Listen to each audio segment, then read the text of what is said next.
Not bad for the first handstand of the day. I wanted to make a video showing you a few ways that I use the wall and that you can use the wall, especially as a beginner, to help you develop your straight line, help you build a little bit of balance. But the main reason for using the wall in the beginning is going to develop a lot of shoulder strength, particularly the shoulder strength of elevation. So when you push your shoulders down, we've got shoulder depression.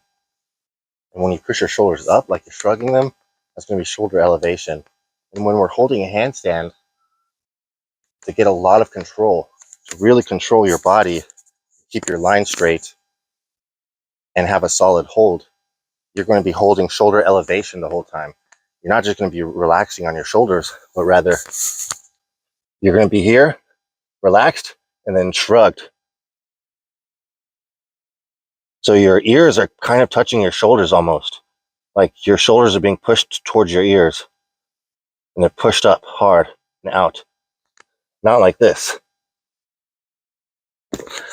Yeah, I can hold a handstand there relaxed, but I don't feel as in control that way. I don't feel as much power, especially when you start leaning over to one side. If you want to start setting up for this, you got to be really shrugged out. So we're going to build that strength on the wall. And there are a few ways in particular that I like to approach the wall. The obvious way is back to wall, just kicking up like this, right? That's probably your first go-to. Well, I like back to wall, but I don't like that approach because we end up going into a banana handstand. We end up arching our back like this because we're used to setting it against the wall like this. But you probably don't want to stay like this. You probably want to be more like this, right? So rather than having both of our legs up on the wall arched over, we're going to bend one leg. We're going to bend the knee so that we're able to take one leg off the wall and engage our posterior pelvic tilt, which is the action from going from sticking your butt out, tilting your pelvic bone forward, to doing a posterior pelvic tilt, tilting your pelvic bone back, like sticking your butt in, tightening your glutes. And that's going to help give you that straight line, prevent you from going into that banana handstand. So approaching the wall this way, you can still get that straight line.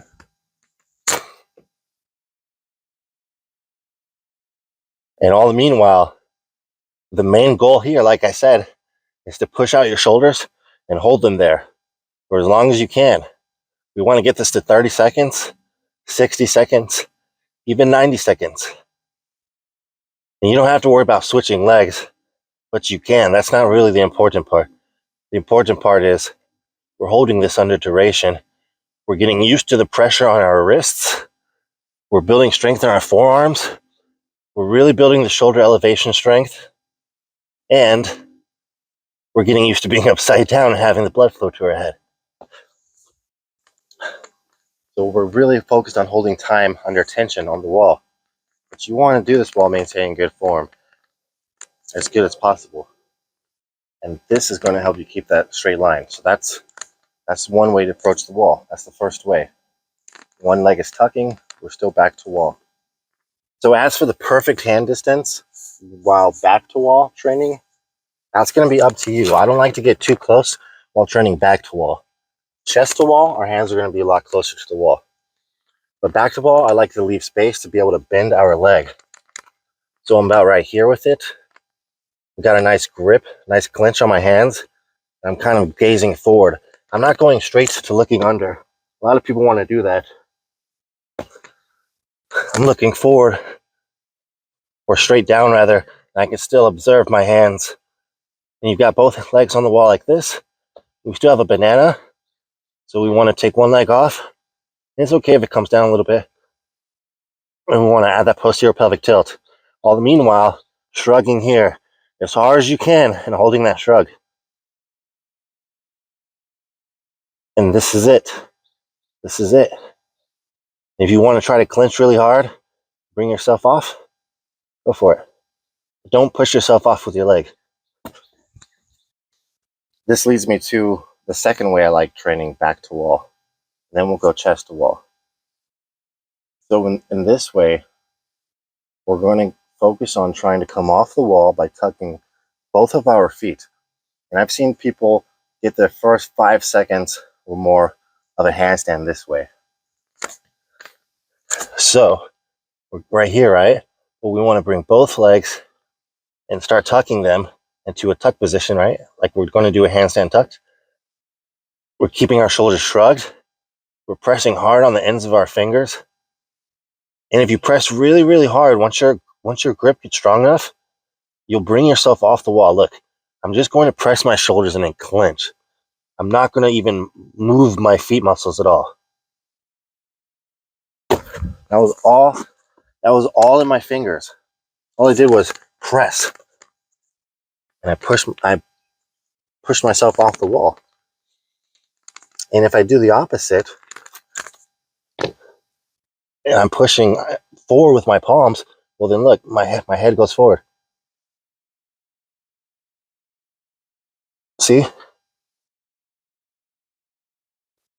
And so that's sort of the balancing game, except you don't want to move your shoulders. You want to keep your shoulders elevated and pushed out the entire time. And then your hands doing most of the work from there. And so when we're going to tuck both legs, let's come onto our tippy toes. And you might have to get a little further back from the wall this way. So we're shrugged out. Come onto our tippy toes. Keep the shrug. You're going to be thinking about your legs, and you're going to forget about the shrug. Hold the shrug. Clench. Keep on tucking until your feet kind of naturally come off the wall. And you're in this floating position. And then you're going to learn how to use your hands for balance. And you're going to still be building that strength. And my shoulders, which burn right now, are making this video. And hopefully you'll be floating right here eventually. Keep working on it. You're going to get a floater, and then it's going to feel really good. And you're going to be motivated. And you're going to keep wanting to get that longer and longer. So this is how I approach back to wall. And the main focus is getting used to holding your shoulders elevated. Get that for 30 seconds. It's going to burn. Get it for 90 seconds. Get it for, yeah. You don't need to go more than a minute and a half, maybe 2 minutes. So relaxed, pushed out. Hands are clenched. There's a lot of hand movement involved the whole time of a handstand, by the way.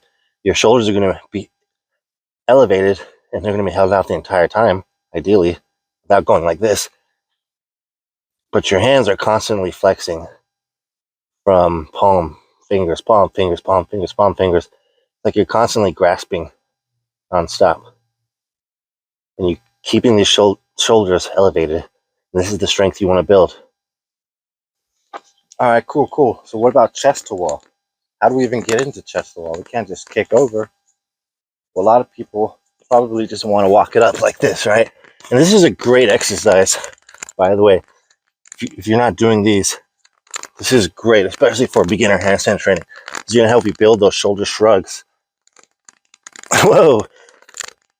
So you're walking up, and then you're walking down. That way's cool, and that's a great exercise. But this is how I like to approach it. From a cartwheel, getting as close to the wall as we can. It can get a little awkward, right? It's like your hips already touching the wall. One leg's aligned with one arm. Yeah. And then you adjust yourself in there. And then you can practice cartwheeling out the other side.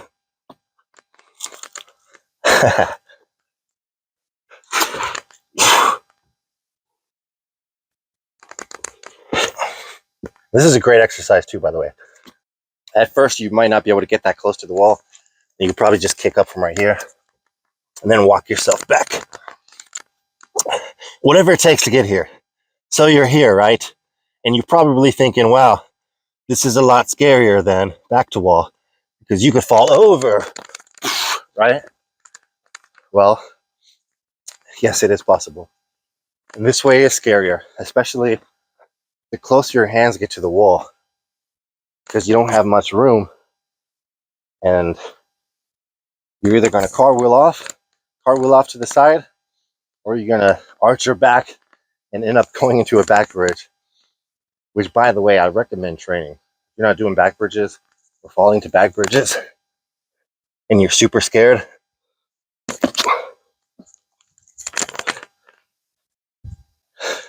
it's not that scary when you do it, when you fall many, many times.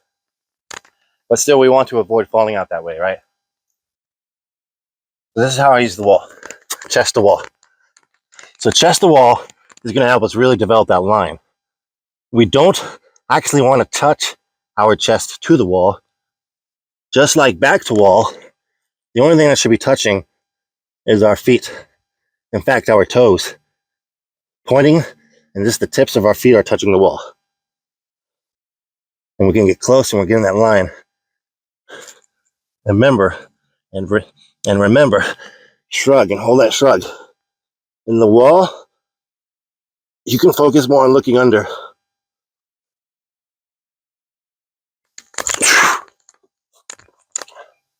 Okay.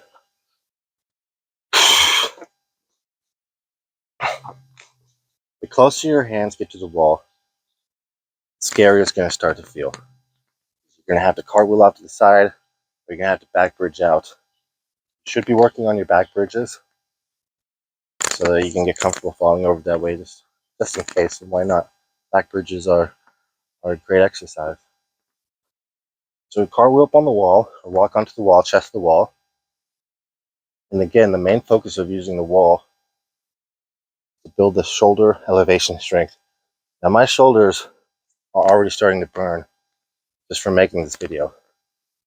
And that strength goes a long way. So let's cartwheel in. Walk yourself back. Only your toes are touching the wall, not your chest. Keep it elevated. And this is pretty much it. This is all for this one. Keeping the elevation. Only toes are touching the wall. And we're building strength simply by holding our shoulders elevated the entire time.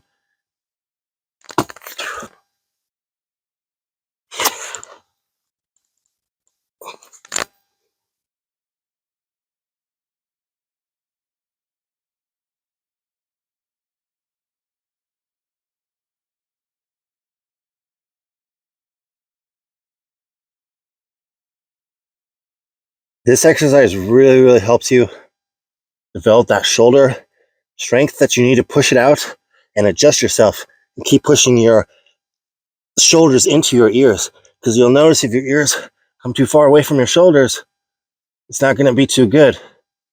So you want to push, elevate, elevate, elevate, boom. And now my feet are off the wall and I'm just floating.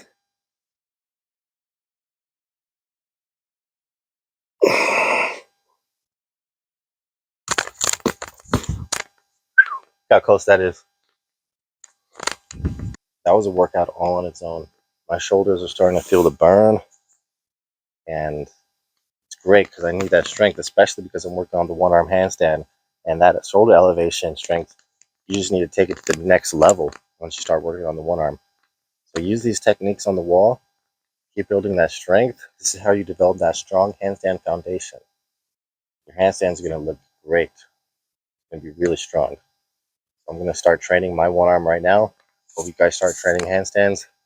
Keep lifting yourself.